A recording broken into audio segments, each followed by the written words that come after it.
be back in our community after this hiatus, and hopefully we'll get even more normal as we go.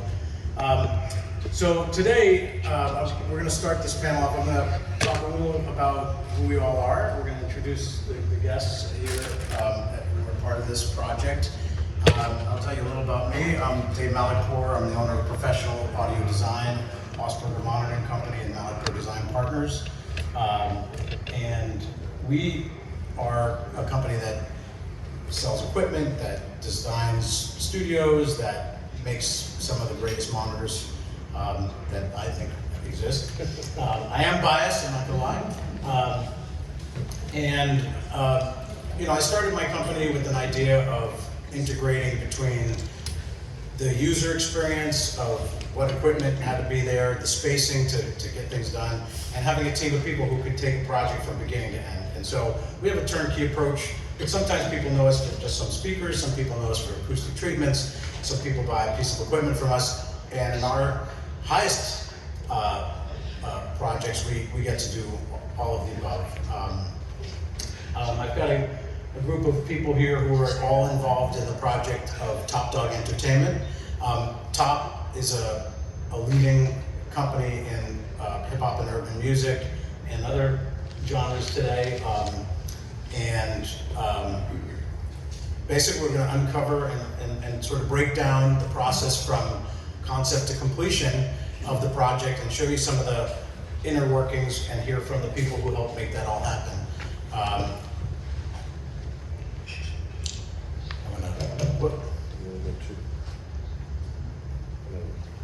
Thanks. So here, again, I already pretty much introduced myself, so I'm going to move on to Keaton Smith, the Dawg Entertainment General Manager. You want to tell us a little about your experience and how you got to be where you are today with Top? Sure, yeah. Hi, everyone. First, thanks for coming out. Looks like a great turnout here. So hopefully we delivered something valuable to you. I went to USC with a degree in music industry and a degree in business administration, so I was already kind of in this lane. I actually started as an audio engineer, which made my role particularly relevant to what this project was, but crossed over onto the management side, and I'm currently the general manager of the independent record label, TDE, which you guys might be familiar with. So yeah, that's a little bit about me. Awesome. I want to move over to Gary. Slides are in an order, but you guys didn't sit in the right order, so. Hello everybody, my name is Yuri. I'm the owner of Team Builders. Well, got in construction maybe 20 years ago. Started very, very small. Now we're building multiple custom homes, commercial buildings, and now we're jumping into the studios, which is actually fun. That's pretty much it about me. I'm going to move on to Summer Walker, who really was the leader of the team and the project here. She's the founder and lead designer of You're Safe Here Design Company. Summer, tell us how you got here. Hi, how are you? I started You're Safe Here about 2018, but as far as studio design goes, I started with Mean Street Studios in Atlanta for Drama and Canon, went over to LVRN Studios and did their branding studio and offices, and I came over to LA. We are a team of 6, all female, design and architectural design, interior design, residential and commercial. So, and this project is one of my favorites. Cool. I'm going to go over to Michael Bushkangi, one of the partners at Malikpour Design Partners. He's an architect and lead project manager for us. Michael, how did you get here to this? So I've been in this industry like for commercial high-end or residential as architectural or interior design, and I'm being 6 years right now focused to the studio design, and I would like to say thank you for Dave. He is the one who brought me to this film, and I enjoy it. And this is the also. That's all. to my left is Luis Roquette Valdez. He's the general manager of Jocavi Acoustic Panels, the company that we partner with to implement acoustics in all of our projects. How'd you get here? I walked up. All the way from Portugal, huh? Yeah, all the way from Portugal. So Jocavi's been around for 30 years. We've been doing studios all our lives. Not only studios, commercial spaces and private spaces. And we focus mainly on getting the right acoustic environment within spaces. I mean, it's in so many industries critical, but if there is one where it is severely critical as this one, it's the music industry.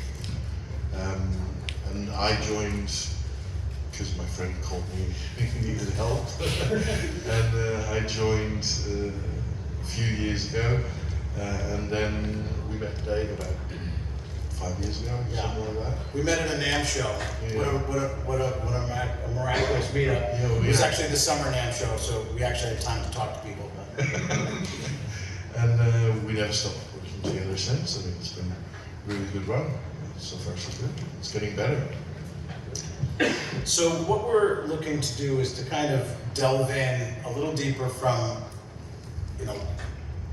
just not just the elements of what type of wood we used or what type of materials, but really starting, and I want to start with Keaton and ask a little bit about, Top Dawg is TD is a very strong brand now today, but it didn't start off there. It started off in Top's basement, if I remember correctly. But can you tell us a little about how that began and maybe leading into where we are today? Absolutely, yeah. So, it's been a long journey. The company was founded in 2004. It kind of started in the Nickerson Garden housing projects in Watts, California. From there, our CEO, Anthony Top Dawg Tippett, and one of the first acts assigned to the label, J-Rock, were both from there, kind of partnered, met each other, and Top then moved to Carson, and in Carson had built a studio in the back of his house, just like a rudimentary one little control room, one little booth. But that was kind of the genesis of it all, and the original nucleus was Kendrick Lamar, J-Rock, Absol, and Schoolboy Q, and Mixed by Ali, who some of you may have caught at the engineer's booth earlier today. He was speaking. So I think that was a sense of community that was created at that time, and those artists were able to develop their skill sets, but also able to challenge each other.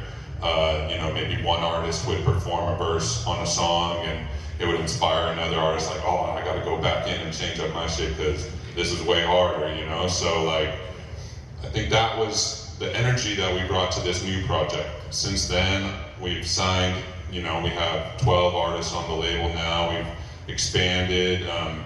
We're still truly a fully independent record label. We're not owned by anyone.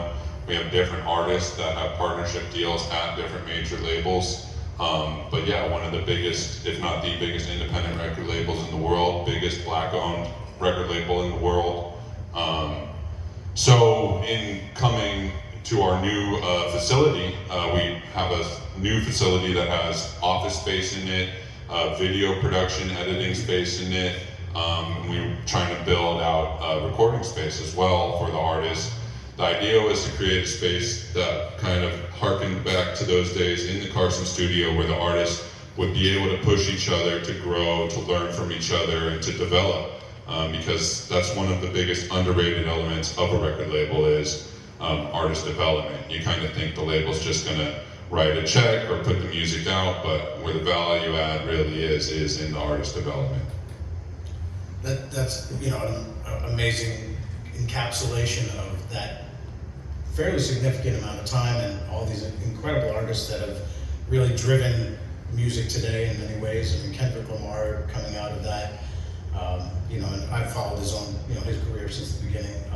So I have, tremendous respect for that. And that there's staying true to independent, I think also means that, Top's had to make sure he made all the right decisions and put the money that he has into the things that are going to bring back value.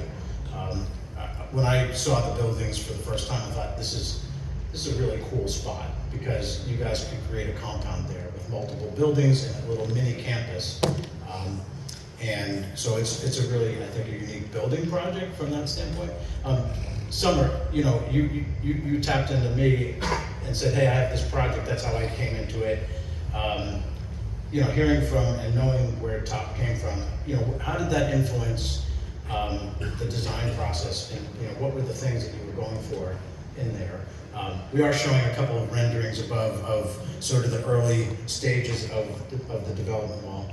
So, I would say, well, first off, Top came to me with a residential project, and I kind of started on that, and then he was like, hey, you know, I got this building over here, like, come and check it out. He was saying, you know, we're gonna do a studio, so I'm thinking to myself, I love TV.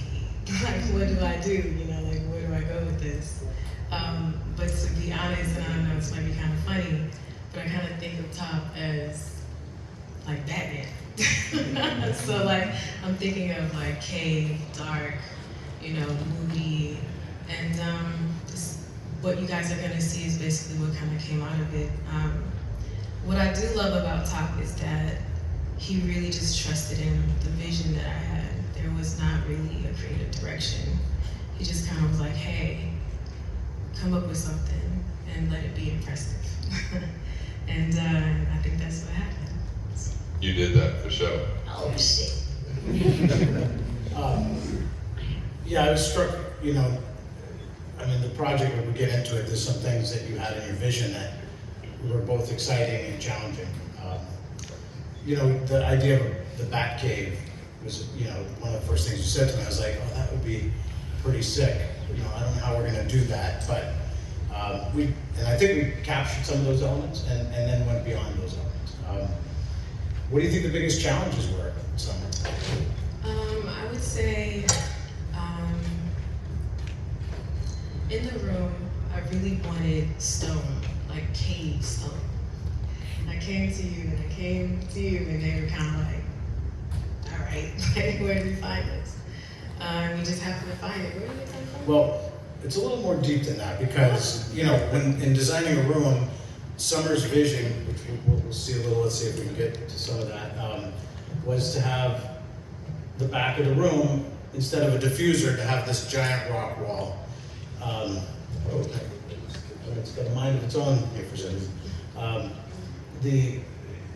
But also wanted the front of the room, parallel to the back of the room, to also have a rock wall. So when you're looking at the front, that you, I don't know why it's, wrong button altogether. There we go. I'll leave it to him. So, you know, from an acoustic standpoint, I thought, well, that's kind of a little bit of a nightmare to have this really hard surface in between the speakers. Normally I like to have a soft center, and in the back I like to have some diffusion, potentially, but not always.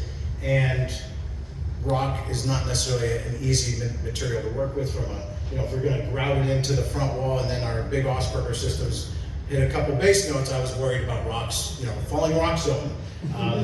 So I started looking into, with Summer, we started searching for companies that could make things that looked like stone. And we discovered a company in Serbia, of all places, that made the interiors of a lot of aquariums all around the country, all around the world. Their specialty is aquariums. So we commissioned them to make us rock walls, and it was a bit of a process in getting samples and what we liked, and even in the end, we still modified it at the end, but yeah, it came all the way from Serbia in 30 boxes of pieces that then got glued together. I'm not sure how that all went. You're gonna have to tell us about that. But you know, when you see it, it looks absolutely 100% like there's a bat cave at the back in front of the rooms. And I think it's one of the interesting things about the project, because in the end, it's made out of a compressed, sort of a styrofoamish type of product, but it has a nice acoustic component to it. So that was sort of both a challenge and something we turned into a feature, as well as kind of overcoming an acoustic obstacle. I mean, when, you know, I had to put the team together, I just wanted to make sure that, whatever the vision was, we were able to get there, When I do these renderings and these concepts, I want that, so I have to just make sure that my team is very solid. And so we did that. That's cool, and I think, interesting part of your job, I think, is you get to be free-spirited, like, untethered from how are we gonna build it, right? When I'm thinking of a design, I always think like, okay, it's gonna take these pieces, and now I'm gonna put this piece in there, and so I'm guided a lot more by that than your creative process, and I think that's made this project really cool, because I think we got to take your vision and turn it into a really amazing working studio. So, one of my ultimate goals with the company in general is just to be able to have creative freedom. And I think that's very important. And even the people that, work with me, they have that, and this is what we came up with. So. And I think that actually reflects music production, right? Like artists want to have creative freedom, producers want to have creative freedom. We don't tell them, no, you can't put the beat on the 1 and the 4. Sorry, that's not going to fly. It's like, see what you got going, and then vamp from there. So, I just remember going around and seeing studios that were always very browns and, very just simple. And I used to wonder myself, like, how are these artists making some of these amazing songs in these they're beautiful, right? They're well done, but they're really boring. I couldn't, not to hate. But, so that's kind of where I started. I was like, man, like, what if I go in there and I really challenge myself to give them something, so when they step in, they're like, oh shit, yeah, I gotta do this. I can come in here and I don't feel like I'm anywhere else, It's some new place. So, and with this, I just really wanted the starry sky. I know people do that all the time, but I think the stone really adds something to the room, so I can't wait for y'all to see it at the end of the slide. yeah, well, it's definitely, I think at the end, you end up on something that started with your vision, and in fact, I think resulted in it as well. Yuri, I want to ask you, from a builder standpoint, when you look at Summer's vision, what was your first thoughts on how that would come into play in terms of building it? I knew it would be challenging. It's not my first job I did with Summer, but to me, being this long in the business, I kind of able to choose my clientele or the jobs. I knew right away this would be challenging. I saw the renderings. I knew I had to be part of it. I knew it would be hard. I knew it would be a headache. I knew all the problems would show up, but I knew I had to be part of it. So just, when the summer next to you, you gotta make sure everything's on point. So I was happy with it.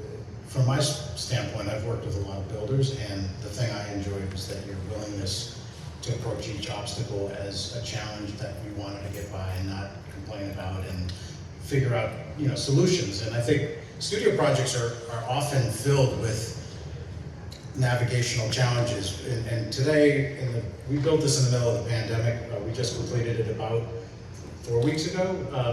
And there's still lots of little touches, I'm sure, but in the middle of the most challenging time in our history in the last, I can't even think of anything in my lifetime that was anywhere near what this pandemic did to us. Materials-wise, finding stuff, costs, choosing air conditioning units that you could get. So, I think being dynamic would be what I think helped us get through all of that as a team. It was very challenging. You're right. Every single team was late, and everybody that has anything to do with material knows right now is the toughest thing. So yeah, it's a huge we had to jump over all those hurdles to get this right. So I think the team knew 100% that we were representing our own company and we were standing for the time. So at the end, we all had one mission, which is to complete it and get it done. That's all.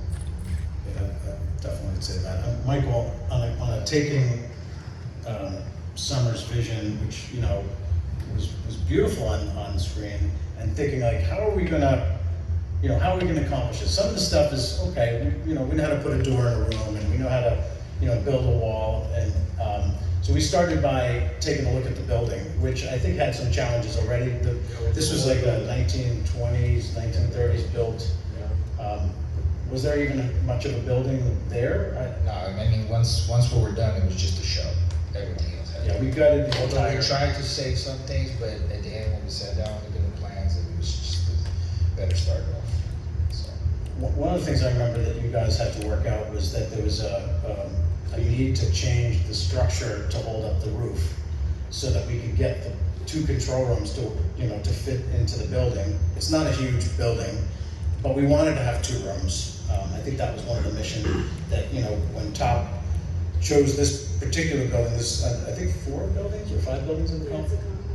Yeah, in the compound there's 5 buildings. This one was the most suited to immediately get into because it had a higher ceiling of the building, and the other ones were going to require getting the buildings taller and putting multiple floors in. So we dove into that, and we're looking at it thinking, how are we going to, divide this up? And that beam kind of bisected the whole building. yeah, I think probably the first challenge, the very first month we had was to get that beam across a 4-lane road to block the traffic, just to get it inside that building and then lift it up. So that was probably the first hurdle that I said, yeah, this is going to be very challenging. If this is the first step and we already have problems, it's going to be difficult. So, Well, and if you hadn't put that in there, we couldn't have put the 2 studios in. nothing works. Yeah, that was lowering the ceiling, I guess, was 16 inches. The existing beam, the old one was 16 inches drop. Right, so we wanted to get that ceiling height, and it was there, we just, the beam was the thing in the way.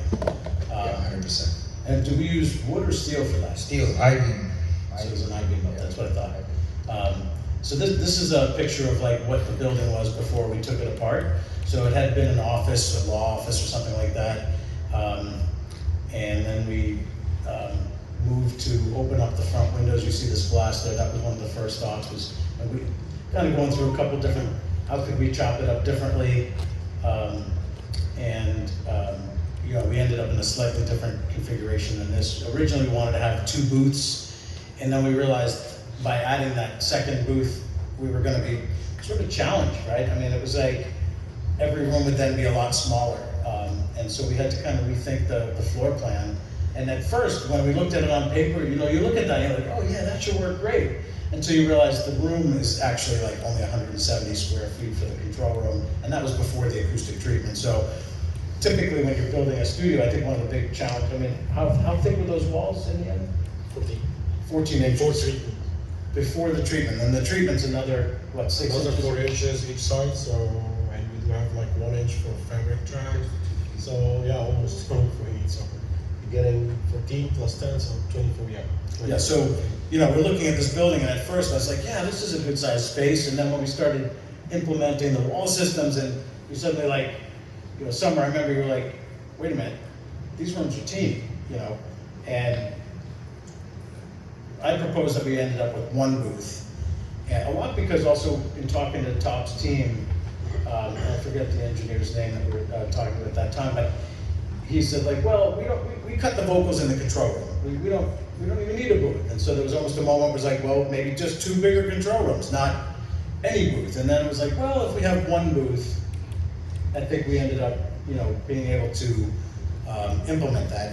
And somewhere there's probably a slide you see, but there's now this 1 booth that has cameras in both the control rooms and the booth, and you can communicate that way. Very cool. This is a good Yeah, this is a little further down the line, but you can see in the build out here, we've we had the room structured at this point, and they were putting on fabric track and the lighting track.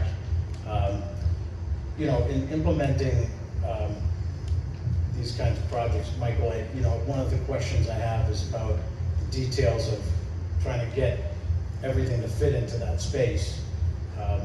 It looks good on paper, and then you go out, and how was that experience? Yeah, usually happens some like difference or defection between the drawing and the real, because sometimes we need to adjust some stuff while we're working along. So I would like to thank Yuri. He was very workout was this all these problems. So getting us on the phone and conversations, we need to change that, we change this, whatever. And once Summer approved that, we're ready to go. And that happened a lot for every single element in this room was custom and ordered from different supplier too.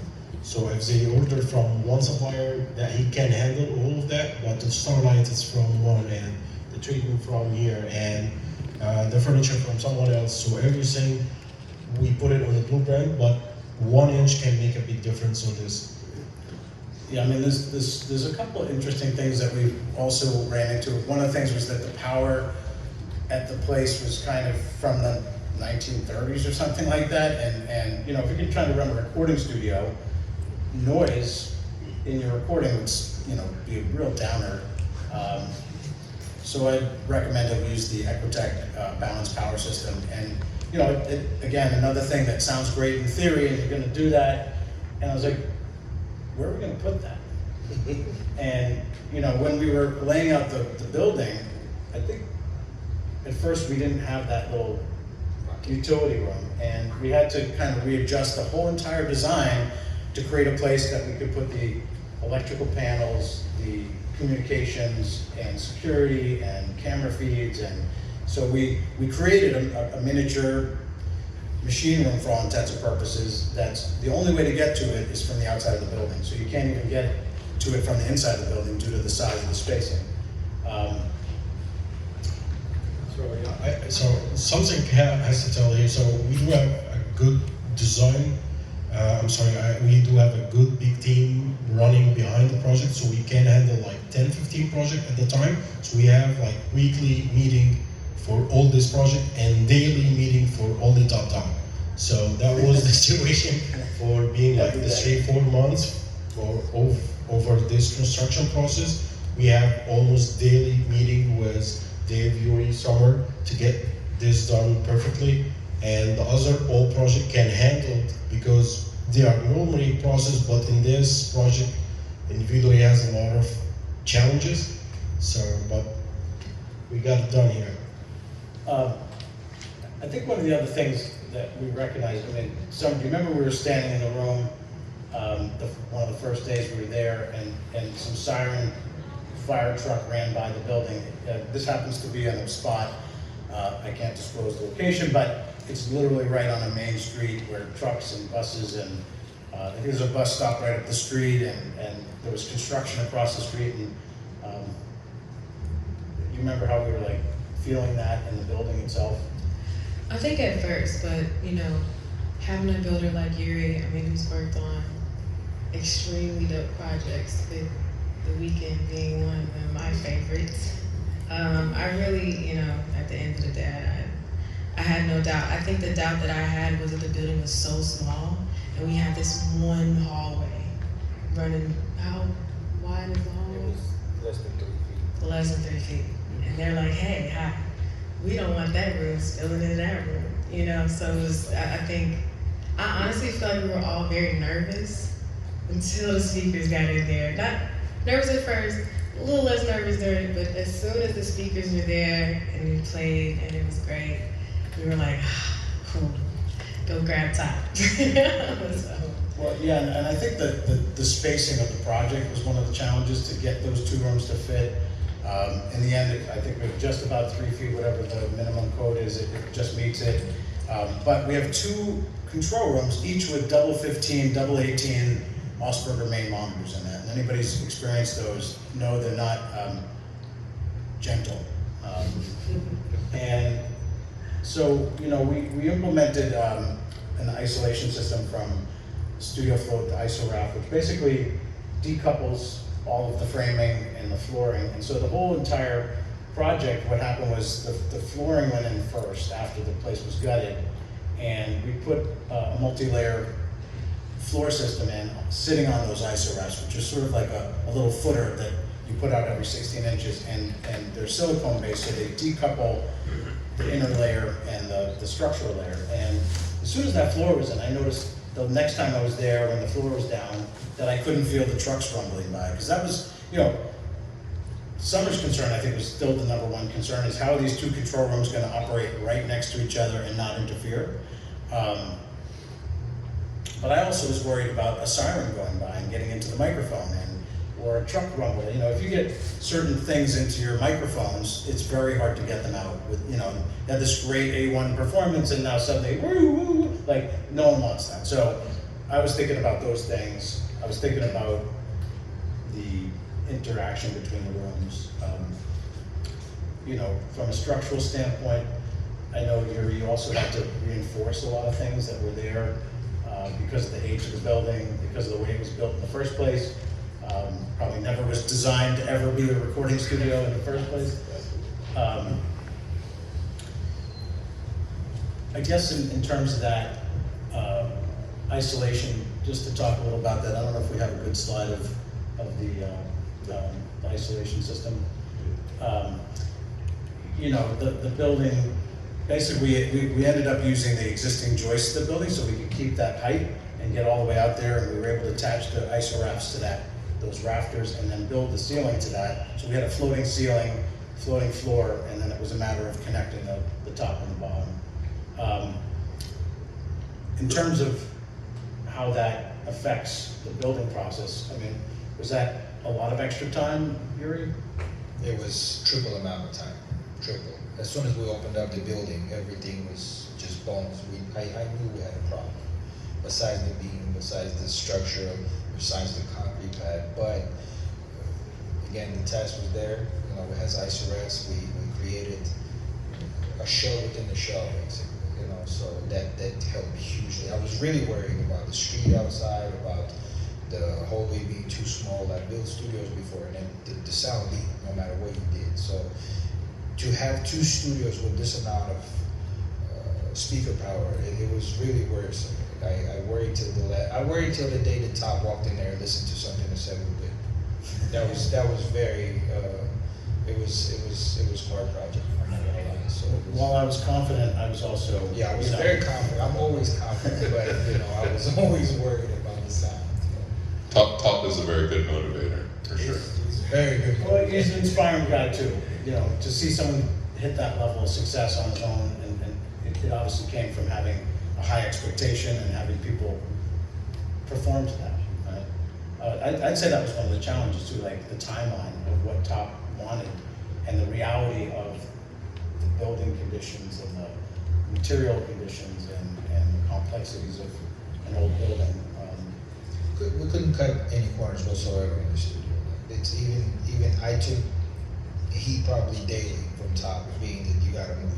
But again, I took the heat. I knew where I was going with this, and I didn't care. I knew 100% that we got to get it to the top. So even if it took me a week longer to do one wall compared to doing it in one day, I knew 100% it had to be done. We couldn't cut no corners.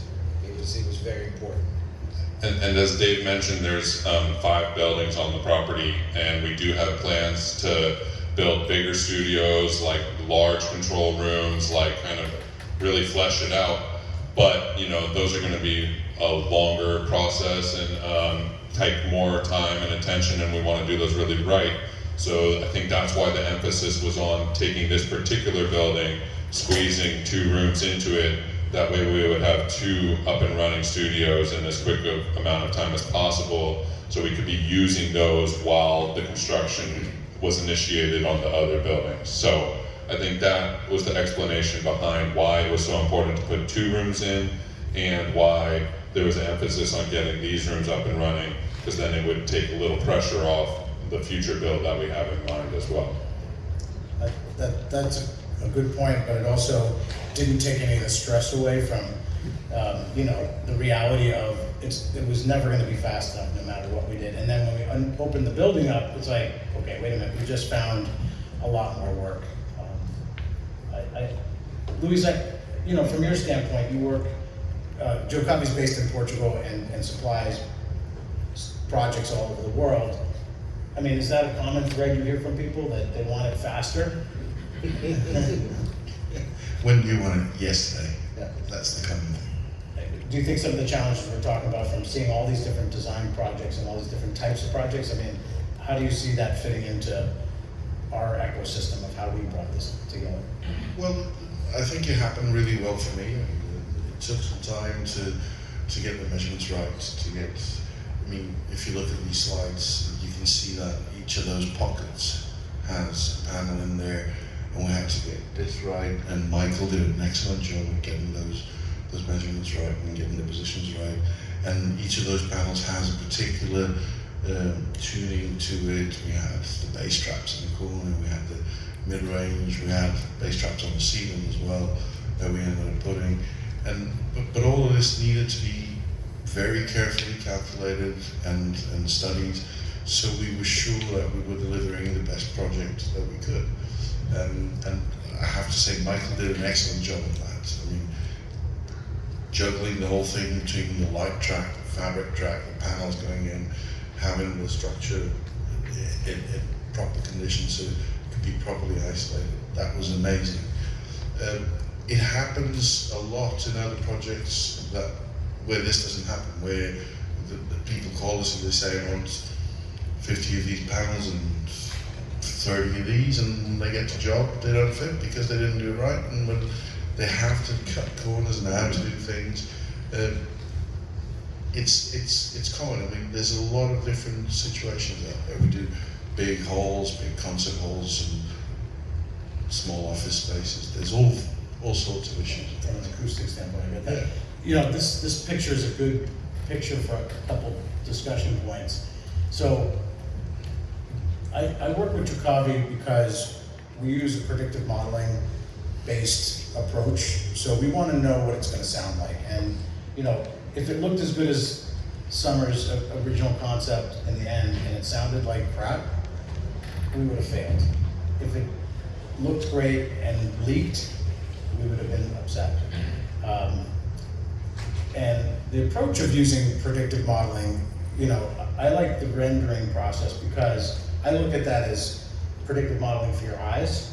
Like, you know, we can envision what it's going to look like. And the tools today, 3D Max or Rhino or, you know, all these different programs that are out there that help us make photorealistic drawings. And I thought the renderings you created were really on point because you could feel like you were inside the spaces. I was a little nervous on how we were going to get it to look as good as all that, and I think in the end we beat the drawings, so I feel proud of that. Well, I was worried because there's, you know, a studio is like 1,000 details, and there's no manual, right, that everyone gets. They said, oh, we all know these same details, right? We have to, and so I think that's why Michael was pointing out, like, the communication level was pretty constant. And I would say on this job, we were on site a lot more than on some projects because of the complexity of how to fit all this together just right. And also, you know, Yuri mentioned to me along the way, you said something about, I've built a couple studios, but I've never seen it built this way. I mean, can you talk a little bit? It was totally different. We've done numerous projects, but this is, and I said it at the beginning, when I finish everything, I'm gonna talk shit. When I finished it and Top loved it, everything worked, now I can talk shit, and I tell you, this is probably one of the best studios in the world. This is the amount of, besides the structure, the amount of soundproofing, the time we spend on soundproofing, the time we spend on creating 2 shelves within a shelf, it was just, I knew this would be something. I mean, at the beginning, engineers were discussing just 1 unit, AC unit. We finished up with 5, just to make sure there's not 1% of sound leaking through returns or any vents. I mean, the amount of work went into planning. My budget went out the window probably the first 2 weeks. You know, like, it was out, but it was a little bit more to me than the budget. I knew I'd make it on my budget, not the profit, but I just wanted to make sure it comes out perfect. Now I can say that this is probably the best that I've built. So one of the things you brought up is, so the building had an exterior, but when we looked at it, it was really like a stucco exterior with basically 2x4s, and that was the entire building. So in our plan, we went back, and after the building was demoed, we had to rethink things because we realized there was actually no perimeter building, actually. It was like a partition wall. Yeah. And so we went back and created a complete isolation layer sitting on those iso rafts, which, you know, join up to the studs and keep the interior mass away from the frame. and we built what would normally be a great isolation wall, and that was just the skin of the building. So that was where we started, and then we laid down the floor and built our inner walls on top of that floor, completely air gapped from the exterior of the building. And I think that was one of the reasons that it's absolutely dead silent, because we had a complete great perimeter wall that we were able to create ourselves, knowing that we could build a wall that would have about a 42 or plus dB barrier on that one wall, and by adding yet another 40 to 45 dB increase on a wall structure, be able to achieve at least 85 to 90 dB isolation, which is, I think in the end we've achieved higher than that, because the rooms produce over 120 dB, and you can be in the two rooms next to each other and effectively hear very little to nothing unless the door opens up. So when you have a building like that, you know, were you concerned that there was enough structure and rigidity to hold it up and all that? No, not at all. As soon as we opened, I knew there would be a problem. If we continue with the plans we had at the beginning, it would be a problem, 100%. So that's when Michael came back, we beefed it up, and We did lose a little space, right? we lost a little bit. But we're talking about 2-foot walls, soundproof 2-foot walls. I mean, when you build something like that and then you stand on the side and you look through it, you see how isolated it is, you know it's going to work. So I was happy afterwards. One of the other things I like, Joe Covey focuses on natural products, so there's very little fiberglass or any kind of rock wool that's anywhere in this project, except in very, very encapsulated places behind structures. So any place where someone would be breathing, these panels that Joe Covey make that are tuned absorbers don't have any fiberglass or any kind of formaldehyde or any of the stuff that leaks through the fabric and then ends up in the throats of the singers. So today we're focused 100% on trying to use green products, trying to use products that are not going to be pollutant to the artist. It also reduces handling issues, I would say. Yeah, it was great. I had no issues with it. It was a piece of cake actually to work with. Let's go to a slide that shows a bit of the end result here. So you can see we have the starlight ceiling. You can see the soffit around the edges of the room. They look like they're normal soffits, but in fact they're hanging clouds that are all bass traps. Because one of the other challenges, because we had to lose space for isolation, was where are we going to adjust bass response? How are we going to get the low frequency to be linear without losing a lot of spacing for really big bass traps? And I can tell you that that speaker system you see in the front of the room goes down to 20 hertz and produces well over 125 dB. So, you know, bass trapping is a key part of making a room like that work, especially in the dimension set that we had to work with. So we utilized a lot of key areas. The ceiling is a place where at the corners you get a lot more absorption. So we hung this system and it came ready to install those lights in, and it was a little bit of a job hanging those and just getting every panel to hang just perfectly. But because they're hanging, they're double action in the way that they absorb the bass. They're not just stuck on a surface, they're actually completely floating there, and it allows it to really be a very effective low frequency treatment.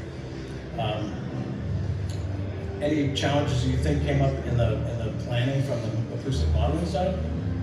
Well, the main problem was, if you see on this slide, you've got those angled corners in the back, and we were able to put some bass trap treatments in there.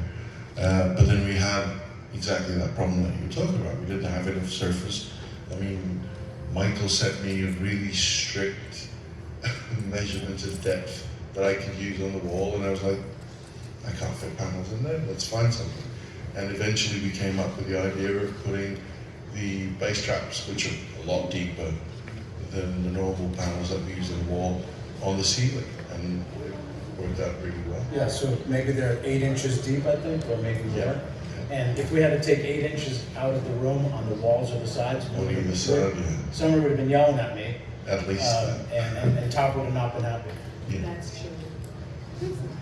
Uh, And the other good thing is, not only it worked well because we managed to take out a lot of the bass, we managed to work it in a way that it worked throughout the room. It wasn't just in one single place. So it was treating the bass throughout the room was really good. Summer, this couch you designed, that wasn't from a store, right? That was on an off-the-shelf piece. Yeah. Yes, that is custom. I mean, I think with all of my work, it's much easier if I can, have vendors that can do custom. Because in that way, just even for the style of it. And with these rooms, they were smaller, so we couldn't have producer desks. So we needed, as much space as possible for people to sit without being on top of each other. So I think even with this couch here, just really made it easier, for people to chill in there and work without feeling crowded. Yeah, in the end, the rooms were about 14 by 18, roughly. One room's about a foot longer than the other, and then one room's a foot wider than the other because of the way the hallway had to run. There was a fire exit door that we had to respect and couldn't change. This room has got white fabric, and you can tell the lighting has had a little bit of fun with it. And this is the booth where we had you could see the camera above the screen. This is the white room looking white with some just lighter red lights, so you don't see that incredible shift over. So we had a white room and a gray room rather than an A room and a B room. And we paint matched the speakers. Let's see. We kind of wanted to open it up to questions and answers. Is there anybody have a question? We can start with. I see a hand in the back. We're going to bring you a microphone. Who's next? Everybody?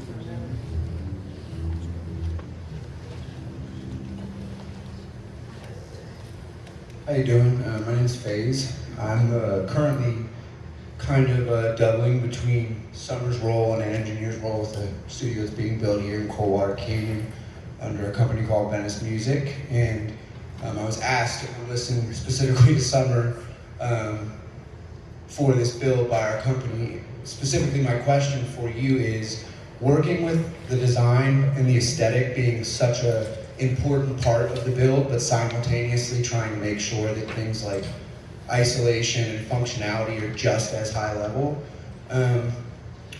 How do you approach, I guess, let's say the engineering side of it and the requirements around that versus the requirements from an aesthetic standpoint? Like, we have weekly build meetings and team group meetings and things of that nature where we compare notes and try and come over caveats and barriers.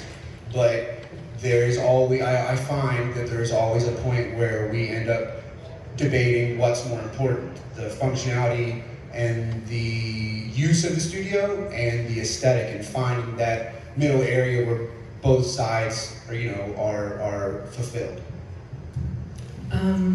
I think that it's very important for everyone's role to not only be known but also respected.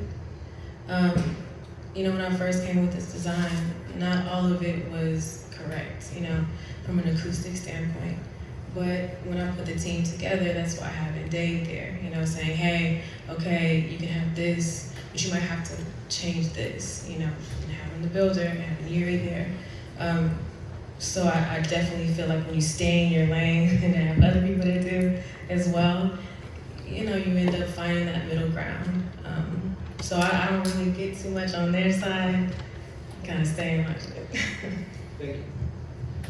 My name is Dave. On the outer walls that you created inside the studio, inside the control room, not your walls that you had to make the building stand up, but your room within a room walls, did you leave the tops open? Or did you go all the way up to wherever your ceiling was and then come in and put your bass traps around the interior of it? Yeah, so the wall system was connected between the floating floor and the floating ceiling.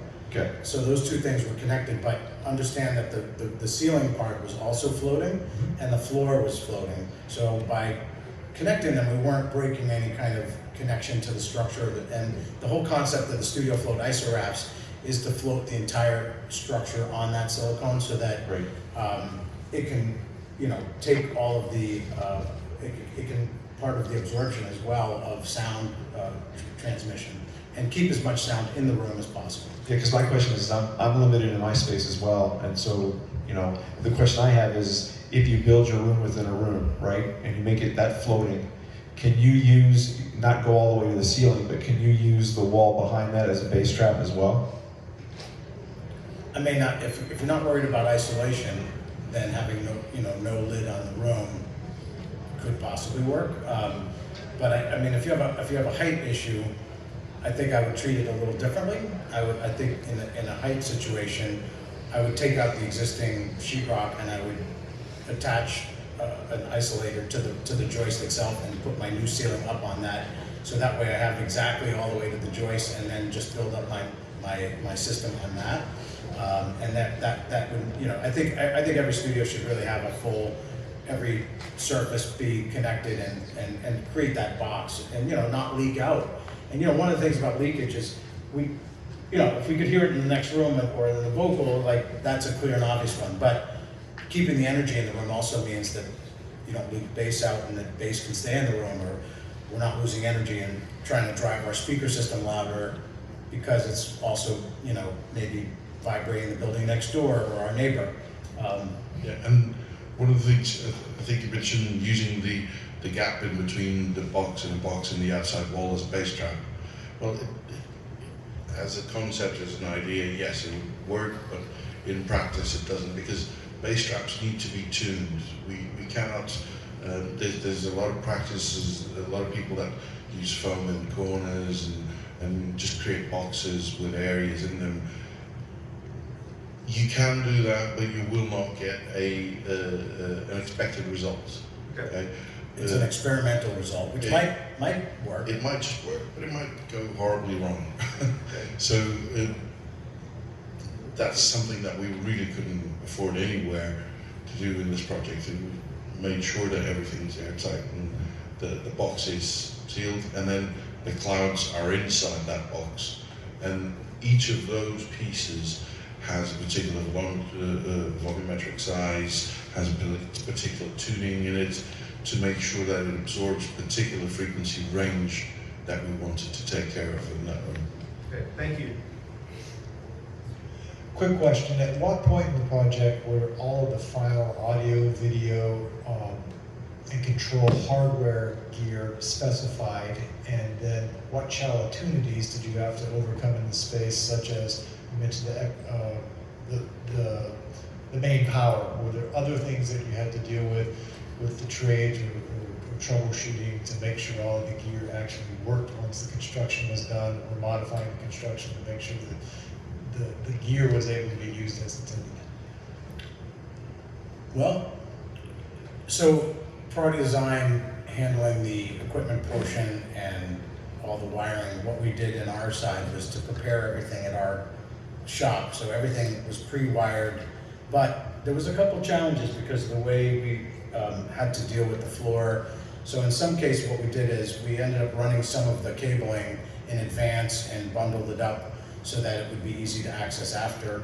But everything else that we could make off-site was done off-site and then brought in and all tested and verified, and then our team came in to install it all so that it could then be utilized. And we also, at the end of our process, is speaker tuning. It's pretty much the last stage. And we don't bring any equipment into a construction site. I mean, this is one of the funny things, like the coordination, I think, is maybe the one challenge of every studio project. And I think because we worked so closely together, we were able to coordinate, like what thing was next. And it's like, when does the gear come? Everyone wants to know, when am I going to turn it on and turn it up? So I think, and I always tell clients, the very best scenario is to have the place built completely, run your AC for a few days at least, and then ideally run it as 24/7, then change your filters out so that you can have a fresh start without the construction debris and dust. And look, if you just bought a ton of killer gear, the last thing you want to do is put dust in it. So we always want to start with on the install side, we want to start when everything's there. And you know, there was some dynamic changes after the fact too. Originally, it was conceived of to have a producer's desk in the middle, and we wired up, you know, cabling to have that there. And then Top came in and said, "I don't want a producer's desk now. I think the room's going to feel better open." And so we you know, had to rethink a little bit of that, and like at the last second really. And I think it was the right choice actually, even though I think they could have fit in too. But when you sit in there and it feels really open and spacious, even though the rooms aren't huge, they don't feel small because of that. I think if we try to pack more stuff in there, like, and this is, I think, back to the goals, like, what do we want? You know, Keaton, you said you wanted it to feel like, they wanted to feel like this is a lab where the artists can kind of get down and do their thing, and it didn't have to fit a particular formula, I guess. Yeah, I actually was going to mention, I think one of the unique challenges with this project was just the diversity of usage of the room. We're doing everything from like high-end final mixing for like big commercial projects to like just a couple of random kids that we're inviting over, like, hey, what can you do? And like they're plugging a laptop into the aux cord, and that's the extent that they're using the room. And what also is a unique challenge is with most studios, you have, you know, receptionist, you have the same engineer working that room over and over who's familiar with the signal flow. But with our studio, it's kind of an open door policy, at least within our own little community.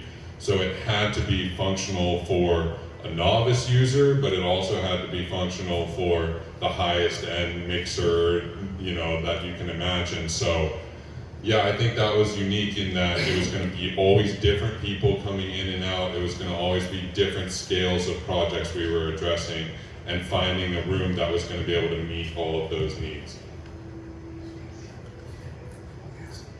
Let's see this hand over here. Yeah, your bass trap, it's very unique, it's a little off the cuff there. And so where did it come, where did you guys figure out that her design and making use of her design could be used as a bass trap? And at what point in the concept of you sitting down and doing the drawings did you figure that out? Well, I don't think we figured it out once we found the, you know, the actual product.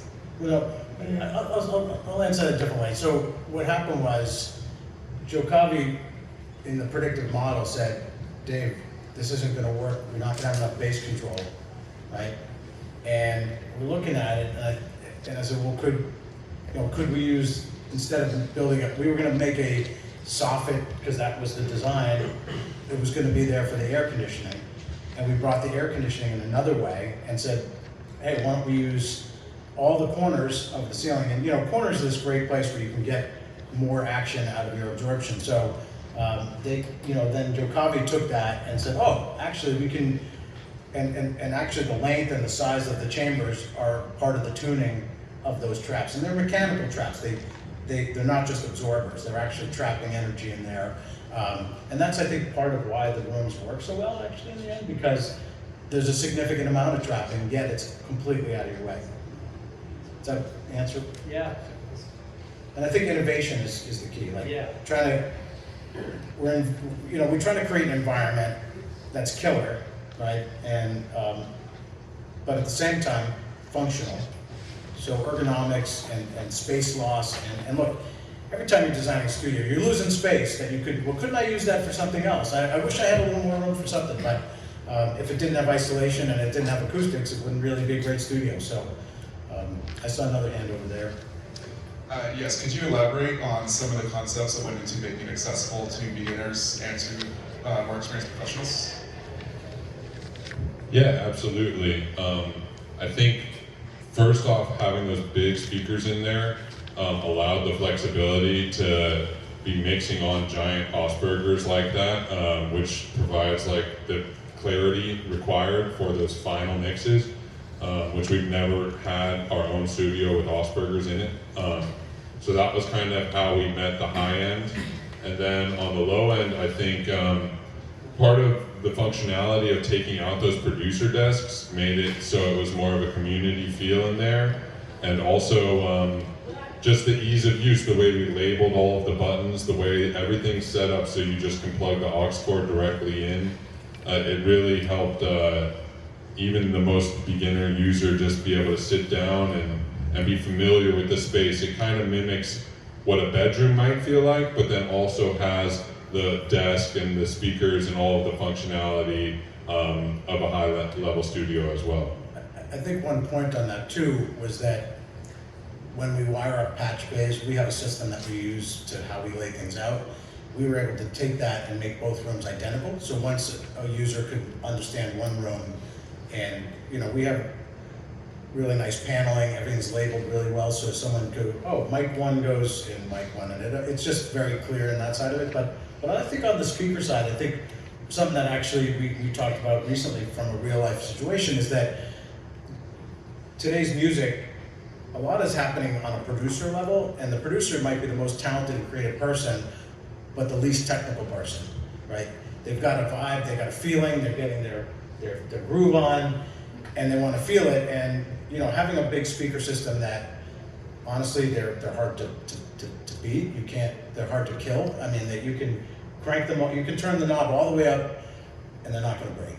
And so, from a novice user who may not know anything about restraint or how to protect a small speaker, like having those speakers allowed them to kind of have a no limits feeling, I think. So the young users can come in and get a vibe, and I think it's inspiring to them as well. Like if they were using their HS80s at home the entire time, or headphones, and now you hear it like, oh, wait a minute, this is a performance level system that's going to tell you a lot more of what's going on. I think as a young creator, that's a tool that maybe there was out of the access point for a lot of those guys until that moment. Yeah, actually, I just had one of our artists send me a reference mix. I was like, man, did you mix this yourself? And he was like, yeah. I was like, this is the best mix I've ever heard from you. He was like, it's because I'm in that new room and I have those new speakers and the clarity. And it was like night and difference, like just his ability stepped up because of the space. I think also to answer your question, being realistic about the usage of the space too, because kind of on our end, it can be easy to like nerd out and get excited about gear and all this stuff. And when we first saw our gear list, it was like a full mic locker and like every rack mount filled out. And I was like, yo, like, and to the other point of we wanted a booth for each room, I was like, yo, these guys record in the control room. Like, let's do one booth, let's give more space to the artist in the room, and we just need like one good mic. So we got the Neumann, and it's like, nobody's ever gonna be like, oh, I wanna use this other mic because it makes my voice sound different. Like, the artists aren't really thinking about it like that these days, and the artists don't even really know what a compressor does. So the fact that there's not like an engineer who's able to apply their expertise is like, well, let's cater the rooms to the artist. Let's just get a signal flow that we all know is going to be great, and then just keep it there. Like, you don't need the flexibility of all different pieces of gear, just one simple signal flow that anyone's going to be able to use and be happy with the way it sounds. They do have we slimmed it down from a nice rack of stuff that someone would be excited to mix with to really the front end gear. So we have a Neve module and a 2-tech CL1B. We chose the Grace monitor controller because it also has a lot of flexibility in being able to route TV inputs and at the same time labeling on the device. So someone goes, oh, I need to plug my phone in, I can hit the phone button and listen to that. So we tried on our end as integrators to simplify the process so that really anybody could walk in there and go, oh, this is how I work. And I think that was right. I see it happen every day. People that are not qualified to use a studio walk in and have it up and running in 2 minutes. Well, another thing that happened along the way was, we realized that with the small speakers, which were ATC 25 is a great speaker for a near field, premium speaker, but not necessarily the most robust product for someone who doesn't know where the volume control should end. So Keaton asked me to bring that system down in volume. So we used our adjustment to bring that system down. And that way, when they're on the small speakers, they're small. They're not trying to compete with the volume of the big speakers. So if they want the big speakers, they're up on the big speakers. I knew whatever the loudest was that I could get in there was the volume it was going to be set at all times, for sure. Yes. Hi. Say you have a recording studio and then you have different rooms in there, all these recording rooms, but then you have a room specifically for mastering. How would you go about, is that one gonna be built just different? Are you gonna structure that particular room different from the others?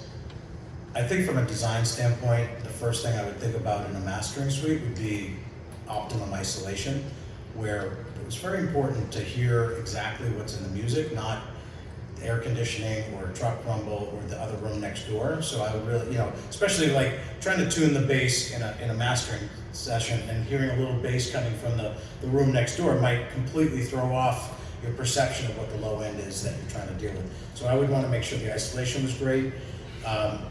Today in mastering studios, people are using freestanding monitors for the most part, so that's more like a living room approach, whereas in a control room like Top, where the speakers are mounted in the wall like that, that's done for efficiency in a lot of ways, and that kind of harkens back to the way we used to build rooms so we could get every ounce of energy out of them.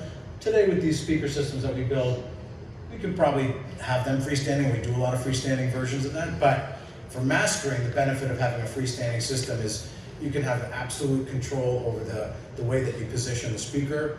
You might decide that your system sounds best moved forward a foot, but we do want to get some of the room into the listening position so it's more like a living room and more like a user's environment. And so there's some kind of balance between damping the walls and still having some live energy in there. And I think people, when you're designing a control room for mastering, we're stripping out a lot of the equipment. We're not worrying about where I'm going to plug a microphone in, or if I'm going to perform in the control room, and those kinds of things. So maybe a little bit on the comfort side of and a lot of mastering guys and engineers today are not having attended sessions. In other words, they're working alone. So comfort for the engineer might be the focus. And in a room like Tops, how many people have worked in there this week? We have sessions 24 hours a day, both rooms going non-stop. I have the notification on my phone whenever someone goes in and out, and it's 3 a.m., 4 a.m., 5 a.m., then I show up to work in the morning, there's someone still in there. It's non-stop. And that's really different than a mastering room, because a mastering room is typically built around a mastering engineer. So, in a way, that job is easier for a designer because we can focus in on this one user's needs, this one user's taste, what they like to look at. Maybe they've chosen a pair of speakers that are really important to them. I think in mastering, your speakers are probably the most important thing you could ever buy because they're the window into the world that you're working in. They're your eyes, if you will. I think, does that help answer? Other question? I'm wondering what considerations you guys have for building Atmos rooms, since now you're not dealing with a stereo set of speakers everywhere.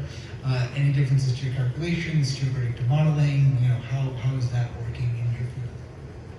Well, I'll start to answer that, but I want to probably reach over to Luis. But one of the biggest challenges. In fact, yesterday we had our first Augspurger Atmos system at preview at a studio in Burbank, and getting the positioning right of the speakers has a big, huge influence on where the wall treatments need to be. In an Atmos room, we're firing energy in all these different directions, so you need a pretty well even damping and broadband absorption that's not focused at one particular frequency on the wall system, so that when the reflections are hitting the walls, that they're all giving you an even response, versus, let's say, having side diffusers or something and trying to break up those reflections. I would look to absorb them, but not kill them, because Atmos also depends on having some feedback from the room. And you're trying to create this environment around you. If you just make it a dead environment, well, then you're never going to feel the sort of energy build up. If you have it too live, then you never know where this part that you spent all this time moving it around the screen, but who knows where it's really coming from. So I think that's a good question for today, because almost every project people are asking, do I need Dolby Atmos? And if they're really into it, they're going to want that to really be accurate, because if you're mastering or rendering in a session file, and then the next person opens it and it sounds completely different, it's kind of useless. But I think the biggest considerations are reflections. Yeah, that's pretty much it. I mean, there's always the basic principle of trying to bring the line down and make it flat throughout acoustically, in terms of reverberation times. But in comparison to current studios, where you're shooting out 2 monitors out of the front, and you know where the first reflections are going to be, and you can expect them to be treated, and then deal with backwall with some diffusion to get some brightness over there. You can't do that with Atmos. You have to be so much more precise in doing that. And it depends a lot on each room and how you do it. So one of the things that we would do, and it would really depend on the particular speaker type. So like in the case of a dome tweeter, they're typically radiating 180 degrees, even though they're facing, let's say, the height speakers, maybe the most challenging part of an Atmos system, because you're now firing it at surfaces, the floor, like Louis was saying. The whole desk itself? Yeah, the desk itself. If you have your speakers at the front of room stereo, we can get to our first reflections, we can dump bass into bass traps. In an Atmos room, we have to kind of think of all of it as part of the bass management, all of it as part of the absorption, and make sure that we're directing the energy in the right directions. But I would start by looking at targeting where, and choosing speakers that maybe have some directivity control. We've done some Atmos rooms with an Atom system, and it was pretty well behaved, because they're fairly tight polar pattern, and the way that the ribbon tweeter works. I was working on a system with an Amphion that also has a directivity control component to it, and with the Augspurger speakers that we make, they're horn loaded, so they're very predictive in terms of the dispersion. That's 70 degrees by 110, so we can kind of, in our model, we can use that to figure out where is it going to hit the ceiling, or where is it going to hit the floor, and we can really aim our targeted absorption in the areas where the speakers are aimed, so that way we can tame those particular areas. That brings up a question for you, Keaton. Do you see Atmos and the type of projects you guys are doing, do you think that format of spatial audio that Apple's really been driving for all of us, is that going to be important to Tops? Yeah, I think for sure when we build these bigger rooms, we will have an Atmos system in there. I mean, for the most part right now, a lot of the Atmos engineering is kind of outsourced, I would say. There's not really much consideration in the moment of creation, but I would expect that to change over time. It's something that people are paying more and more attention to. I think we're just kind of in the early stages. But it can vary. It's definitely more on the high level projects, our major label projects. They're looking for that. For our younger up and coming artists who are just trying to have their voice heard for the first time, and there's less emphasis on it, I would say. First off, I just, I want to thank everybody here, first for this incredible team, and Summer for bringing us into it, and the experience of working with Yuri. Keaton and Top himself is a very interesting guy, and very, one of the coolest people I've met in our business. Best boss I could ever have, for sure. And someone who's devoted to sound quality and devoted to the artists that he's bringing up, and it was a great honor to work with a client like that. And of course our team from Joe Covey and Michael, my partner in the design business. The other people I'd like to thank is the AES. Frank, you've been a key part of this for a long, long time, and I don't know how many people here are members of the AES? All right, awesome. If you don't know what the AES is, it's the Audio Engineers Society. It's a group of audio engineers that basically get together to talk about the things that are facing all of us in our community. You can plug in online, you can go to shows, you can go to, there's some upcoming events on car audio, on immersive audio, on authoring, on mastering, And it's the place where we come together, audio engineers come together, and we're a sustaining member as Pro Audio Design. We really believe in it. I don't think I've missed a AES convention that we've exhibited at since 1989 when I first started my very first endeavor. I was going to go to the show and I got a booth, but it's very important to have the community of people like ourselves that want to connect. And so I wanted to just ask everybody, take a minute, go to aes.org, see if it's for you, sign up if you can, be part of our community, because I think our community is driven by being a community, and that only happens if we get together and face these things that are coming up. So thank you, Frank, for asking me to put this together, and I'm really Thank you for doing so. There is some folks in the LA section that are at a table outside. If you have any questions on membership and stuff, you can do that. Otherwise, again, thank you, Dave. How about this panel?